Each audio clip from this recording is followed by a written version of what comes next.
नमस्कार दोस्तों, competition target channel में आपका स्वागत है। चलिए दोस्तों, आज मैं फिर से बिल्डर ट्रेड का ट्रेड थ्योरी का 12वां भाग लेकर के आया हूं।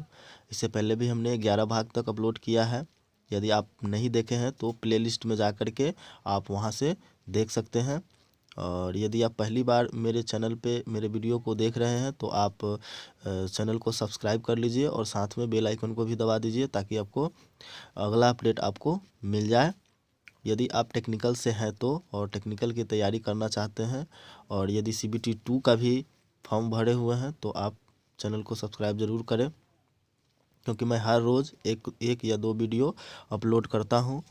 तो इससे जो है कि आपका तैयारी अच्छा से हो पाएगा।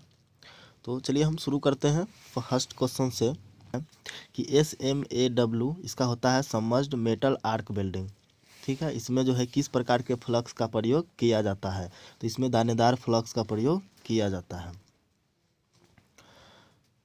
दूसरा नंबर है कि SAW के निम्नलिखित में कौन से लाभ है? SAW का होगा submerged arc welding, submerged arc welding.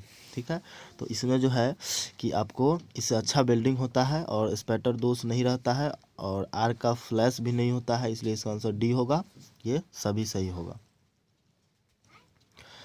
तीसरा नंबर क्वेश्चन को देखिए कि लो अलाय स्टील के लिए कौन सी वेल्डिंग गैस का प्रयोग किया जाता है? ठीक है, तो इसका जो होगा कि आर्गन ऑक्सीजन 2%। 4 नंबर क्वेश्चन है टाइटेनियम के लिए किस सील्डिंग गैस का प्रयोग होता है? टाइटेनियम के लिए किस सील्डिंग गैस का प्रयोग होता है? तो इसके लिए जो है कि आर्गन गैस का प्रयोग किया जाता है। 5 नंबर है मिग वेल्डिंग में मेटल की कौन सी विधि प्रयोग की जाती है? मिग का मतलब होता है मेटल इनर्ट गैस। ठीक है, तो मिग वेल्डिंग में जो है कि कौन सा विधि का प्रयोग किया जाता है? तो इसमें जो है आपको एक्सप्रेस ट्रांसफ़र और शॉर्ट सर्किट ट्रांसफ़र और ग्लोकुलर ट्रांसफ़र, ये सभी का प्रयोग किया जाता है, इसलिए इसका आंसर होगा डी। 6 नंबर क्वेश्चन है कि मेटालिक आर्क कटिंग में इलेक्ट्रोड को कितना अधिक करंट दिया जाता है? ठीक है, मेटालिक आर्क कटिंग में इलेक्ट्रोड को कितना अधिक करंट दिया जाता है? तो इसका ऑप्शन देखिए, 4 ऑप्शन दिया हुआ है। 50 से 70%, 10 से 15%, 20 से 50% और इनमें से कोई नहीं। तो इसका जो होगा 20 से 50% आंसर होगा। 7 नंबर देखिए, टूल टिपिंग के लिए किस प्रकार के इलेक्ट्रोड की आवश्यकता होती है? टूल टिपिंग के लिए किस प्रकार के इलेक्ट्रोड की आवश्यकता होती है? तो यह विशेष प्रकार की इलेक्ट्रोड की आवश्यकता होती है। 8 नंबर है मिग वेल्डिंग में किसका प्रयोग किया जाता है? मिग वेल्डिंग में जो है कि AC और DC दोनों का प्रयोग किया जाता है, इसलिए इसका आंसर होगा सी।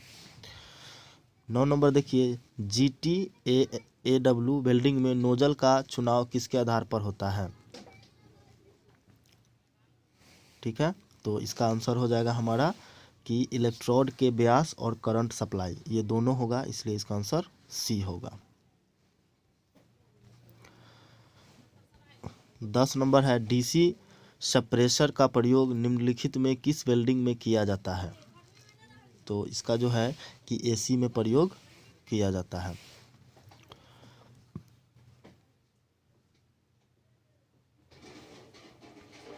11 नंबर है निम्नलिखित में कौन सी गैस न जलती है और न जलने में सहायता करती है?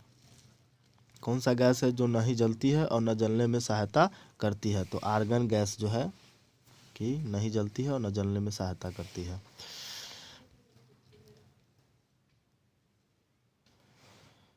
12 नंबर है GTAW है, अब इसका क्या फुल फॉर्म है? Gas tungsten arc welding. ठीक है, इसका आंसर क्या होगा कि गैस टंगस्टन आर्क वेल्डिंग, यही होगा इसका आंसर। इसका गैस टंगस्टन आर्गन वेल्डिंग नहीं होता है, गन टंगस्टन आर्गन वेल्डिंग नहीं होता है। GTAW का मतलब हो गया G for gas, T for tungsten, A for arc और W फॉर वेल्डिंग। 13 नंबर है कंटैक्ट ट्यूब और इलेक्ट्रोड की टिप के बीच की दूरी को क्या कहते हैं? कंटैक्ट ट्यूब और इलेक्ट्रोड की टिप के बीच की दूरी को क्या कहते हैं? तो इसको हम स्टिक आउट बोलते हैं। 14 नंबर क्वेश्चन है, एक्सप्रेस ट्रांसफ़र का प्रयोग किया जाता है। एक्सप्रेस ट्रांसफ़र का प्रयोग केवल डाउन हैंड वेल्डिंग में किया जाता है। 15 नंबर क्वेश्चन है, निम्नलिखित में कितने एम्पियर से अधिक करंट के लिए वाटर कूल्ड वेल्डिंग गन का प्रयोग किया जाता है। चलिए इसका ऑप्शन देखते हैं। तो इसका ऑप्शन ए दिया है 2000, बी है 100, सी है 200 और डी 500 है। तो इसका आंसर होगा हमारा 200। 16 नंबर क्वेश्चन देखिए, निम्नलिखित में कितने एम्पियर से कम करंट के लिए एयर कूल्ड वेल्डिंग का प्रयोग किया जाता है। तो इसका जो है कि 200 इसका आंसर हो जाएगा।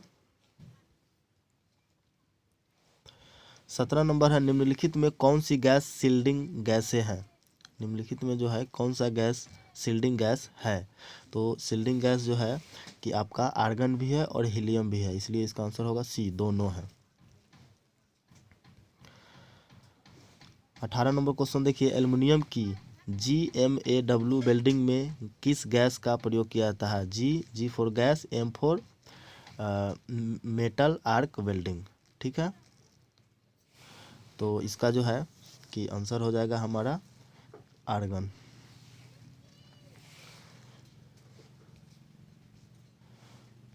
उन्नीस नंबर है कि स्टेनलेस स्टील की GMAW वेल्डिंग में आर्गन गैस के साथ कितना प्रतिशत ऑक्सीजन मिलाया जाता है।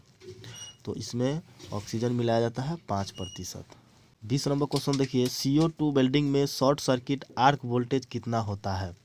CO2 वेल्डिंग में शॉर्ट सर्किट आर्क वोल्टेज कितना होता है। तो इस 16 से 22 वोल्ट होता है। 21 नंबर है कि गैस मेटल आर्क वेल्डिंग को कहते हैं। गैस मेटल आर्क वेल्डिंग को कहते हैं। तो इसमें देख लीजिए, इसका है GMAW, gas metal arc welding. G for gas, M for metal, A for arc, W for welding.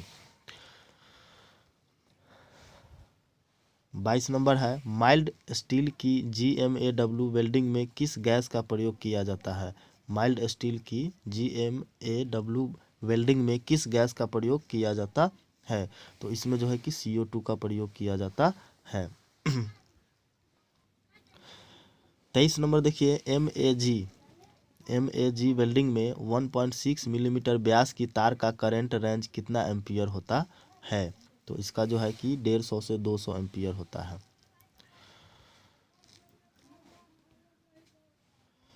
24 number है, तांबा व निकिल की GMAW वेल्डिंग में किस गैस का प्रयोग किया जाता है। तो तांबा और निकिल में जो है कि हीलियम गैस का प्रयोग किया जाता है। तो चलिए दोस्तों, आज के लिए इतना ही, फिर मिलते हैं अगले वीडियो में। तब तक के लिए धन्यवाद। यदि वीडियो अच्छा लगा है तो लाइक कर दीजिए, और मैं कोशिश करता हूं कि इससे ज़्यादा क्वेश्चन अपलोड करूं। ठीक है, तो यदि अभी तक चैनल को सब्सक्राइब नहीं किए हैं तो सब्सक्राइब कर लीजिए, साथ में बेल आइकन को भी दबाइए।